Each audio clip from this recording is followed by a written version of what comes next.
ত্রিদেশীয় সিরিজের শেষ ম্যাচে আজারবাইজানের মুখোমুখি হচ্ছে বাংলাদেশ। প্রথমবার ইউরোপিয়ান কোনো দলের বিপক্ষে খেলার সুযোগ পাচ্ছেন আফাইদারা।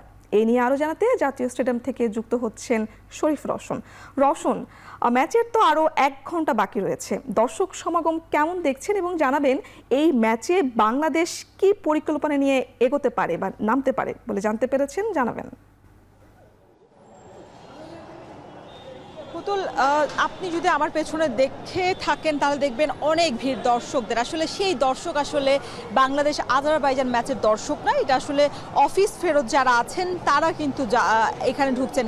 কারণ আমরা জাতীয় স্টেডিয়ামে এর আগে দেখেছি বাংলাদেশ সিঙ্গাপুর ম্যাচ, হংকং ম্যাচে বা নেপাল ম্যাচের ক্ষেত্রে পুরুষ দলের ক্ষেত্রে অনেক নিরাপত্তার চাদরে ঢেকে ফেলা হয়েছে সকাল থেকে। তবে এইখানে এই ম্যাচে ত্রিদেশীয় সিরিজে যখন আমরা দেখেছি তখন একেবারেই এর উল্টো চিত্র দেখা গেছে যে পুরো 4টা গেট, ভিআইপি গেট বা 3 নাম্বার 4 নাম্বার যেই গেটগুলো আছে জাতীয় স্টেডিয়ামে প্রবেশের জন্য, সেই গেটগুলো কিন্তু উন্মুক্ত করে রাখা হয়েছে। নিরাপত্তা কর্মীও একেবারেই নেই। আমাদের কিছুক্ষণ আগে টুর্নামেন্ট কমিটির সদস্যের সাথে কথা হচ্ছিল, তাজাওয়াল, তাকে জিজ্ঞেস করেছিলাম যে কেন নারী ফুটবলের ম্যাচের আগে, যেহেতু এটা ইন্টারন্যাশনাল ম্যাচ, কেন এরকম খামখেয়ালিপনা, তাদের দায়িত্বের জায়গাটা আসলে কতদূর তারা নিশ্চিত করতে পেরেছে। তিনি আসলে অনেকটা আমাদেরকে কথার উত্তর না দিয়ে আসলে পালিয়ে গিয়েছেন বলা যায়। কারণ আমরা দেখেছি যে যেটা বলছিলাম যে পুরুষ ফুটবলের ক্ষেত্রে দর্শকদের ঢোকার জন্য যেমন আহাজারি ছিল, উপচে পড়া ভিড় ছিল, ঠিক নারী ফুটবলের ক্ষেত্রে কিন্তু একেবারে উল্টো হয়েছে।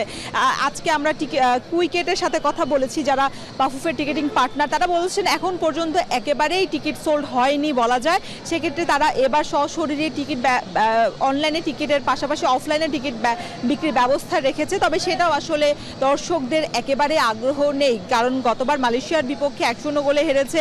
সেই ম্যাচে দেখেছি সন্ধ্যা 7টার পরেও কিন্তু দর্শকরা অনেক বেশি ভিড় করেছে। তবে সেই ম্যাচের পর তারা কিন্তু এইবার এই আজারবাইজান যেহেতু উয়েফার সদস্য দলের সাথে প্রথমবার খেলার একটা সুযোগ পেয়েছে বাংলাদেশ নারী ফুটবল দল। তবে বাফুফেরও আসলে প্রচারণার অভাব আছে। আর বলছিলেন যে পিটার বাটলার আসলে কোন টেকনিকে খেলাতে যাবে। এবারও বলা হচ্ছে যে হাইলাইন ডিফেন্সে তিনি খেলাতে পারেন। তিনি বারবারই বলছে যে তিনি এই ডিফেন্স লাইনটা আসলে এইভাবে এই টেকনিকে খেলিয়ে বাংলাদেশকে অস্ট্রেলিয়া মিশনের আগে প্রস্তুত করতে চায়। পুতুল, বাংলাদেশ আজারবাইজান ফুটবল ম্যাচের খবর জানাচ্ছিলেন শরীফ রওশন।